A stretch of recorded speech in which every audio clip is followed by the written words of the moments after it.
Hey, this is Dave DeCamp from antiwar.com. This is anti-war news for Thursday, September 18th, 2025.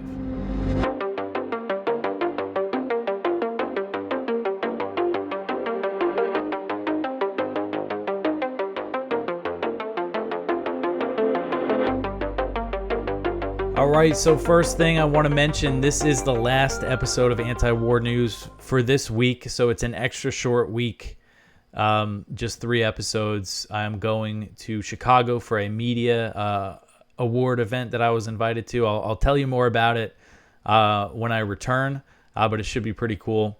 But sorry for the short week, but they'll be updating the page at antiwar.com on Friday. So you can go there to get your news. Kyle Anzalone and Jason Ditz, I'm sure, will be writing a little extra while I'm gone. And the other thing that I want to mention is we are still doing our fundraiser. We're getting close. We need help making a final push to cross that finish line to reach our goal.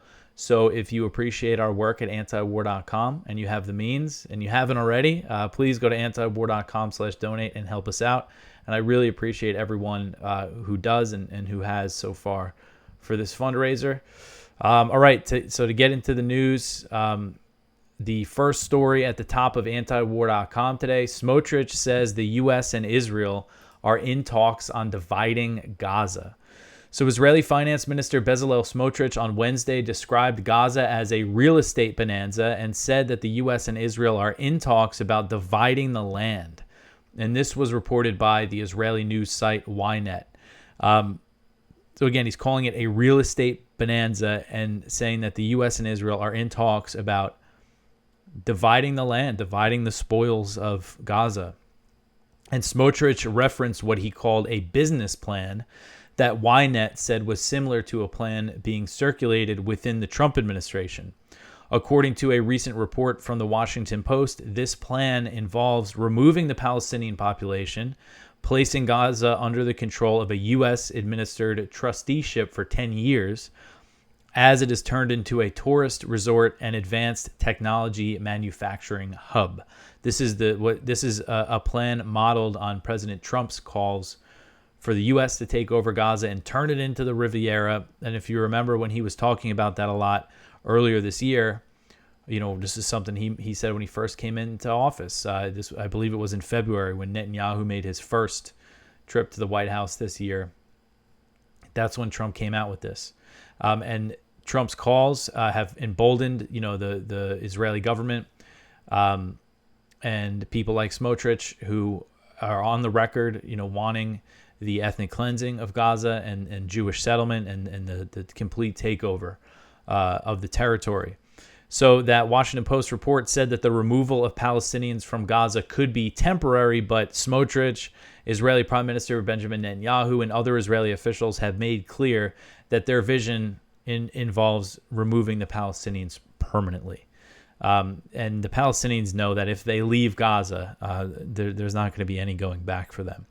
So this is what Smotrich said. He said, quote, "The plan was built by the most professional people there are. We are checking how this becomes a real estate bonanza. I'm not joking, and it pays for itself," end quote. Smotrich said that he was personally involved in the negotiations with the U.S. on dividing up the Palestinian territory. He said, quote, "I've begun negotiations with the Americans, and I'm saying this seriously because we paid a lot of money for this war. We need to work out how we share percentages on the land. The demolition phase, the first stage of urban renewal, we've already done. Now we need to build," end quote. So he's saying we already did the demolition, so we got to get a piece of this land too. And Smotrich's comments come as Israel is conducting a major offensive in Gaza City.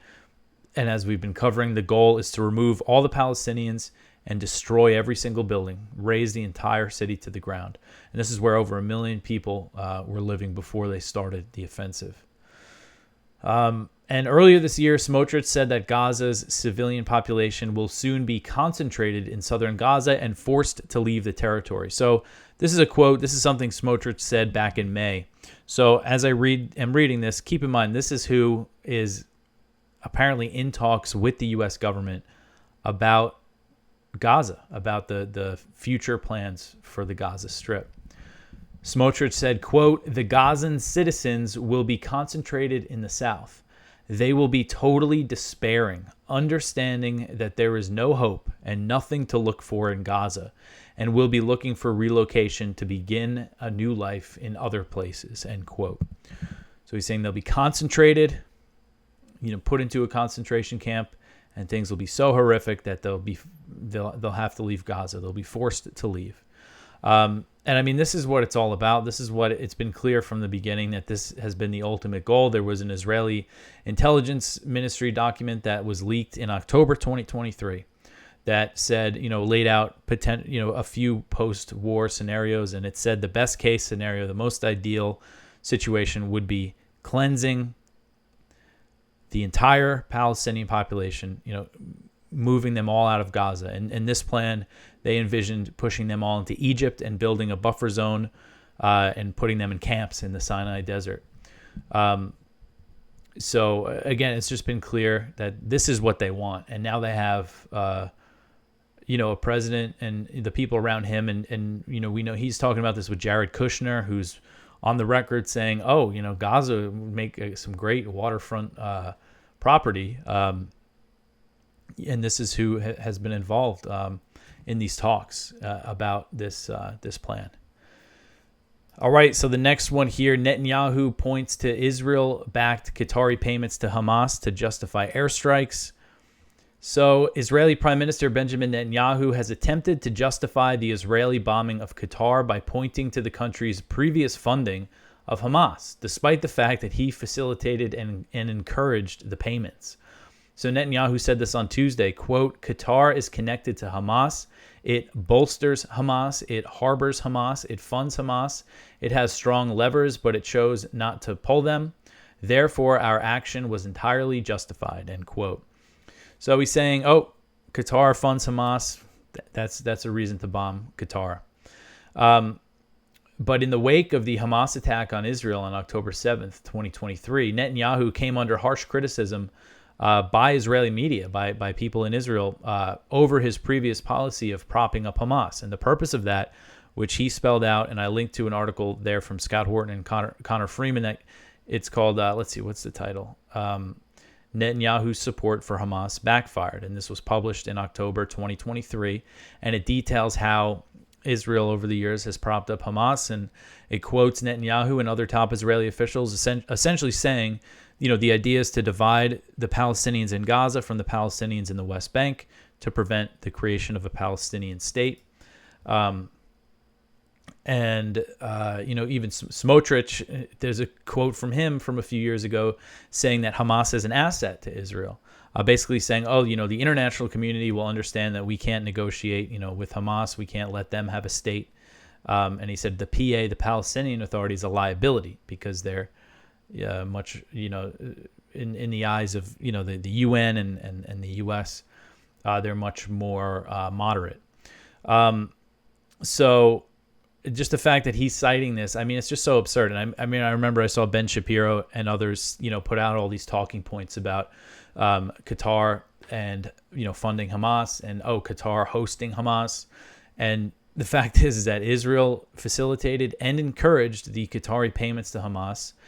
And according to Qatari officials, and this has never been denied by the U.S., they opened the Hamas office in 2012 at the request of the U.S. The U.S. wanted a diplomatic line to Hamas so they could be involved in negotiations between them and Israel. So, it's just absurd for him to cite these things to justify the airstrikes. And so I put a quote in here. So according to a 2019 report from Haaretz, the Israeli newspaper, Qatar gave $1.1 billion to Hamas in Gaza from 2012 to 2018 with the approval of the Israeli government. And during that entire time, who was the prime minister of Israel? It was Netanyahu. And that report said that a lot of these funds went to infrastructure. It says 44% went to investment in infrastructure, 40% was allocated to education and healthcare, and the remainder was used to support Hamas and other groups in Gaza. And in 2020, Avigdor Lieberman, who's an Israeli opposition leader, so he's a critic of Netanyahu, so keep that in mind. But he said that the Mossad chief at the time, Yossi Cohen, traveled to Qatar and begged for the country to continue providing funds to Hamas because they were planning to cut them off. So this is what Lieberman said. He said, quote, "On Wednesday, 2 weeks ago, the head of Mossad and the head of the IDF Southern Command visit Qatar on an errand from Netanyahu, and they simply beg the Qataris to keep sending money to Hamas after March 30th. The Qataris had said they will stop sending money on March 30th. Both Egypt and Qatar are angry with Hamas and planned to cut ties with them. Suddenly, Netanyahu appears as the defender of Hamas as though it was an environmental organization. This is a policy of submission to terror," end quote.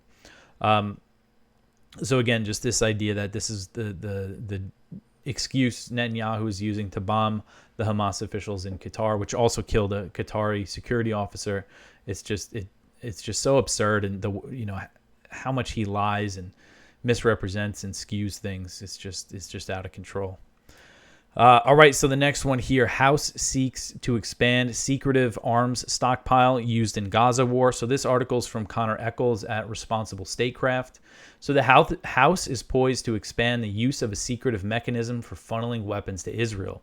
Hidden deep in a must-pass State Department funding bill is a provision that would allow for unlimited transfers of U.S. weapons to a special Israel-based stockpile in the next fiscal year, strengthening a pathway for giving American weapons to Israel with reduced public scrutiny. The House Foreign Affairs Committee is set to discuss the bill Wednesday morning. The stockpile, known as War Reserve Stock for Allies Israel, is the least transparent mechanism of providing arms to Israel, former State Department official Josh Paul told Responsible Statecraft. And since October 7th, Israel has quietly purchased huge numbers of American weapons from this stockpile, facilitating a wave of airstrikes that many analysts consider the most intense bombing campaign of the 21st century. And I think it's not really, you can't really argue it anymore that this is the most intense bombing campaign of the 21st century. That was something I did an interview with Matthew Cockerill, who's a historian, about Gaza, and he said the first wave of Israeli airstrikes in October 2023, like I forget exactly what the statistic is, but they were the heaviest airstrikes in for like a month period since like the Korean War. And I mean, and that's like it's just crazy. It goes to show how different this is from any other recent conflicts. So anyway, so the transfer process is simple. When Israel asks for weapons from this stockpile, the Secretary of Defense, Secretary of War now, can approve the request without having to go through typical steps like notifying Congress or even the White House in advance. So essentially, they can just pull whatever they want out of this stockpile, and nobody needs to know. And this is what is being advanced as Israel's committing this genocide and offensive in Gaza City and the famine. I mean, it's just horrific. And this legislation was crafted by committee chairman Brian Mast, a Republican from Florida, who once wore an IDF uniform to Capitol Hill. He previously volunteered with the IDF, so it's no surprise that he's putting forward something like this. All right, so the next one here, IDF and starvation kill 102 Palestinians in Gaza. So Gaza's health ministry said on Wednesday that Israeli forces killed at least 98 Palestinians and wounded 385 over the previous 24-hour period, as the IDF continues its assault aimed at conquering Gaza City and launching attacks elsewhere in the Strip. On top of the violent deaths, the health ministry said that it recorded another 4 starvation deaths due to the Israeli siege. Medical sources told Al Jazeera that a total of 53 Palestinians were killed by Israeli attacks throughout the day on Wednesday in Gaza City. It's unclear if this death toll is really gives us the full scope of the killing, because Israeli strikes cut off phone and internet in many parts of Gaza City on Wednesday. And I noticed, so we got this picture here, which I thought, the photographer captured, it's a really great picture of a very sad thing. Just for those listening, it's a Palestinian woman sitting on a hill looking at a crowd of Palestinians fleeing northern Gaza, and you could just see the rubble in the background. But anyway, I noticed, because we have the Reuters account that we get pictures from, and they have all different news agencies. They buy pictures from them, and then we can buy them. And they have a lot of people in Gaza, a lot of photographers in Gaza. And I noticed on Wednesday the selection was much smaller than usual for the pictures. So that's a sign that people didn't have the internet. So according to the Palestinian news agency Wafa, one attack in Gaza City targeted a group of civilians as they were attempting to flee to the south, which the Israeli military ordered them to do. And I saw another report that a similar thing happened on Tuesday, that Israel bombed a car that was driving south. So the strike, this one on Wednesday, hit them near the Al-Shifa hospital and killed at least 13 people again that were trying to flee. So the IDF's goals for Gaza City involve the forced displacement of the entire population. Hundreds of thousands of Palestinians have fled so far. Many are saying they're going to stay behind because they believe death waits for them in southern Gaza as well. Other people who are severely malnourished and sick. I mean, another mass displacement is just a death sentence for them. But while they're telling, the Palestinians to go south, they continue to bomb the south. An Israeli strike on Wednesday hit a home in central Gaza in the Nusret refugee camp, killing 3, including a pregnant woman. A strike on a tent in the Al-Mawasi tent camp in southern Gaza, and that's specifically where they're telling these people to go. They're telling them all to go to Al-Mawasi. And they continue to bomb it. They bombed a tent in Al-Mawasi, and it killed a mother, a father, and their child. So the slaughter just goes on. All right, so the next one here, Israeli attack on Gaza City. Gaza has never been hit like this before. This one's from Kyle Anzalone at the Libertarian Institute. And so this is based on Israeli media reports basically about and what the Israeli military is saying about the intensity and the scale of this current assault that we're seeing on Gaza City. So the Israeli war plans for Gaza City call for an unprecedented level of destruction. Walla News reported Wednesday that Major General Assor's battle plans for Gaza City are broken into 3 stages that include destroying the infrastructure. This is what the report says. The first stage, dubbed the first phase, focuses on the massive destruction of terrorist infrastructure, mostly at night, using a variety of means, including above and below ground robots. And, when they say terrorist infrastructure, they mean every single building, home in Gaza City. A military source told Walla that the scale of destruction is unprecedented and that Gaza has never been hit like this before. And they've been using, and we've seen these reports of robots exploding and armored vehicles that are driven remotely, that don't have anybody in them, that are just rigged with explosives and blowing up. And they're using, airstrikes, artillery, tank shelling, also the quadcopter drones that drop grenades. Just all sorts of weapons being used in this offensive to terrorize and destroy and force people out and kill people who stay there. It's just absolutely, dystopian nightmare level stuff that's happening here in Gaza City. That's all being bankrolled by our tax dollars, and it feels like it's really not getting the attention that it deserves. I mean, with everything that's been going on domestically in the U.S., it just seems like nobody is really paying attention to this, and that's never good. And Netanyahu is very aware of that. He's very aware of the political situation in the U.S., and that's kind of scary to think about, because who knows, like what is he going to do next here? It just goes on. All right, so the next one here, Israel proposes new Syria security deal. So this one's from Jason Ditz. So ongoing security talks between Israel and Syria don't appear to have reached any deal so far, though the Israelis have reportedly proposed a new security deal to replace the 1974 disengagement pact, which Israeli forces violated with an invasion in December. The new proposal, perhaps unsurprisingly, is a laundry list of Israeli wants and gives the Syrian government relatively little. The proposal would replace the old demilitarized zone, which Israel has more or less entirely occupied in the past 9 months, with a new zone deeper into Syria. It includes full demilitarization, another 2 kilometers into Syria, and varying degrees to limit Syrian military assets elsewhere, all the way to the capital, Damascus. In return, Israel would withdraw from some but not all of the territory they've occupied since December. Reportedly, they insist to keep Mount Hermon along the Syria-Lebanon border. And on top of that, Israel's demanding a no-fly zone from Damascus south to the Israeli border, though only for Syrian planes. So it would be a no-fly zone except for Israeli planes. So this proposal is being termed as maximalist from Israel, suggesting that they don't actually expect Syria to agree, that there would be some kind of negotiations. But despite this, Ahmed al-Shara, the former al-Qaeda commander who is now Syria's de facto president, he actually said on Wednesday that he thinks that there could be some sort of arrangement with Israel reached within the next few days.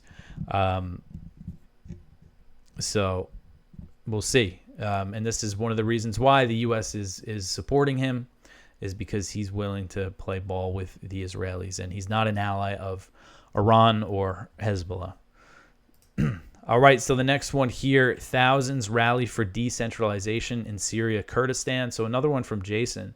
So in cities and towns across Kurdish-controlled northeast Syria, thousands took to the streets in favor of the idea of retaining a decentralized system of governance in Syria, rejecting the calls of the Islamist Hayat Tahrir al-Sham government for full centralized control of the nation. So big rallies kind of across the Kurdish area. And this is a response. You have the government, the HTS government, demanding that the Kurds disarm and that it's a fully centralized government. And essentially they're saying that federalism, decentralization does not mean secession, that they would still be part of the country. I think the Kurds have good reason to not want to give up their arms, considering what has happened in Latakia to the Alawites and to the Druze in southern Syria. And this would be getting a lot more attention. Like, if something like this was happening and the people that they were protesting were not backed by the U.S., we would be hearing a lot more about it. But they only kind of use the plight of the Kurds when they want to justify some kind of new war or continuing a war or something like that. All right, so the next one here, the U.S. takes credit for a strike that killed a Somali elder. So U.S. Africa Command on Wednesday announced that its forces conducted an airstrike in Somalia's northern Sanag region on September 13th. The same day, locals say a prominent clan elder was killed by a drone strike in the area. According to Somali media reports, Abdullahi Omar Abdi was killed while traveling toward Badhan, a town administered by the semi-autonomous Puntland region. And this is a region. This is an area claimed the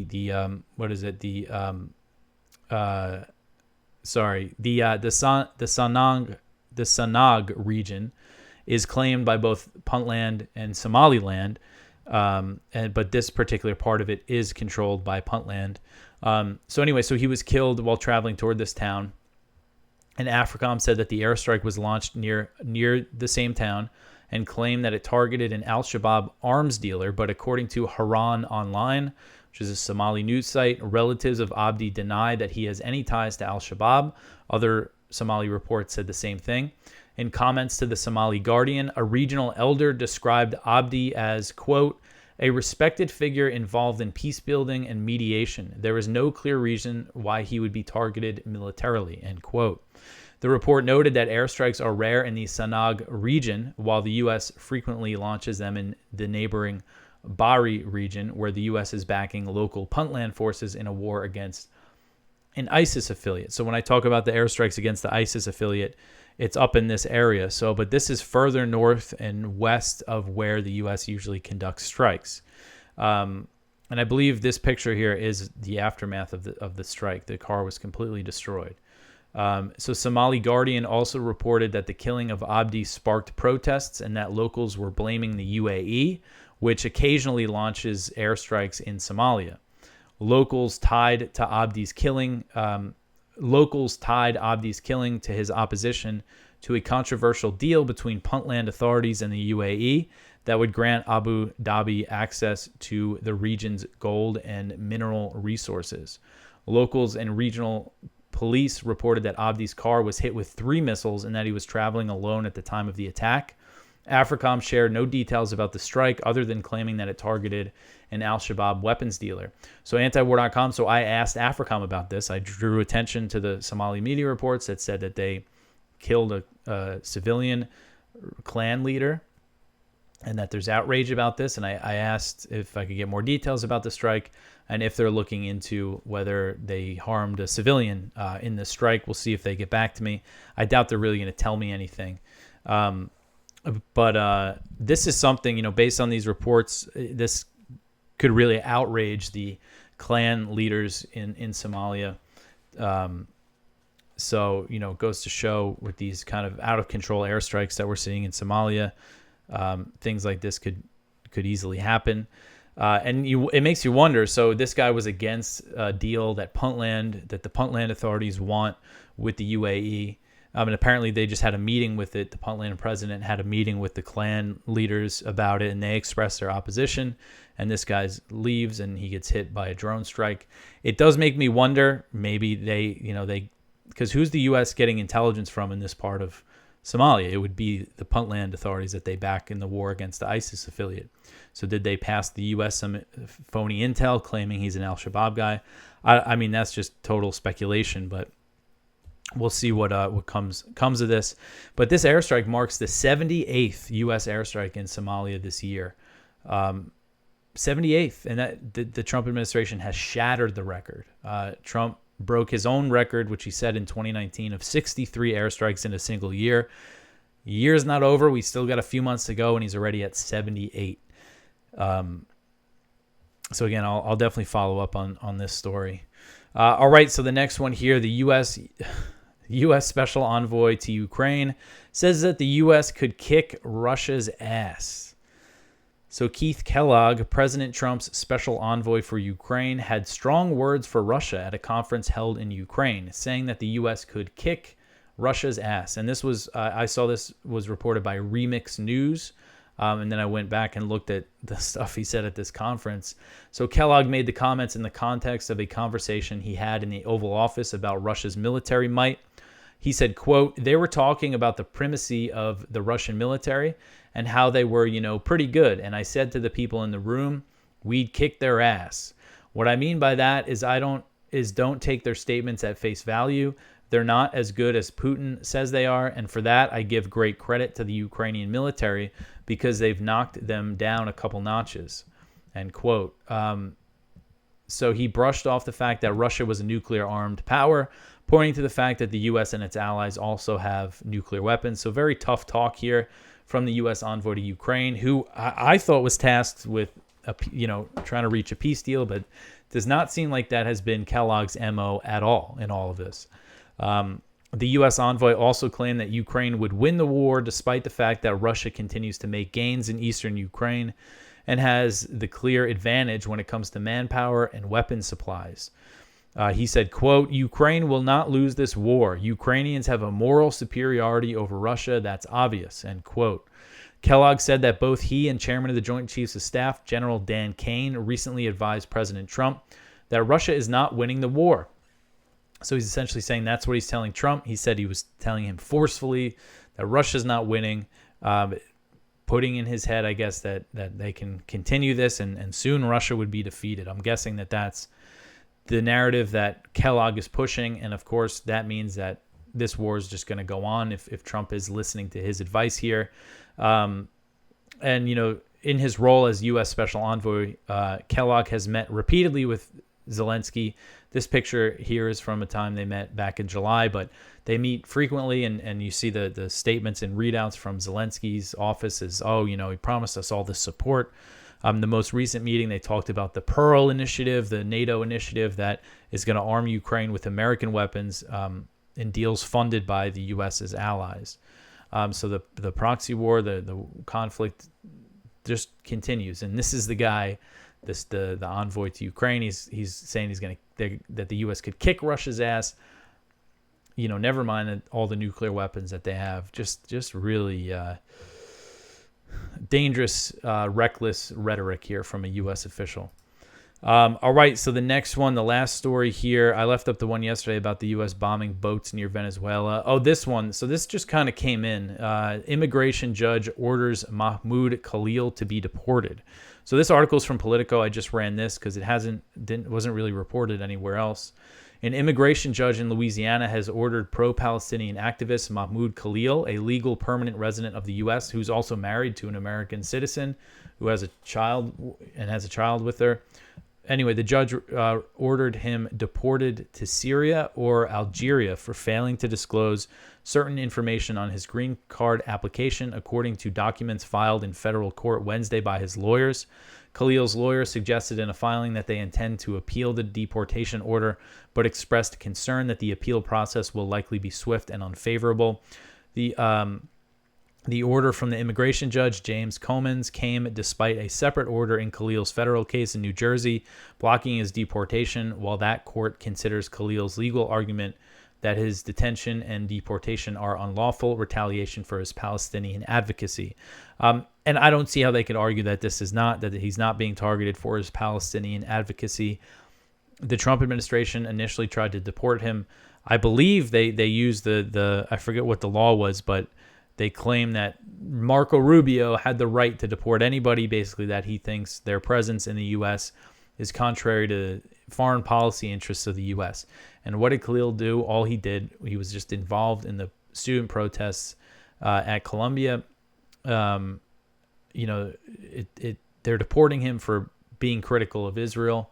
That's why he was targeted. So now it looks like a judge found some kind of technicality that they could get him on, which would have never been an issue if he wasn't targeted for this specific purpose. So hopefully that has some kind of weight in the appeal.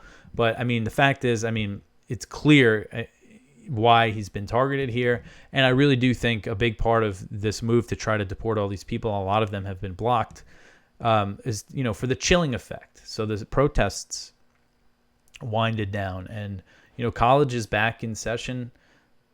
Look what's happening in Gaza. Have we seen, have we seen news about big protests on college campuses, encampments, or anything like that? I haven't. I could be missing some things, but I think it certainly had the effect that they wanted. And now if they can get him deported, the Trump administration will be happy with themselves there, even though, again, he's married to an American and they would be taking a father away from his, I don't know if it's his son or a daughter, but from his child. All right, so that is it for the news for today. Please go check out our viewpoints. One from Jack Polson, new owner of CBS, coordinated with former Israeli military chief to counter critics. One from James Carden, Ukraine's embrace of suicidal nationalism. One from Elizabeth Beavers, roots of Trump's wars on terror trace back to 9/11. One from Ted Snyder, to protect Ukraine, keep it out of NATO. And our spotlight from Chip Gibbons, in Venezuela, Trump is engaged in plain and simple murder.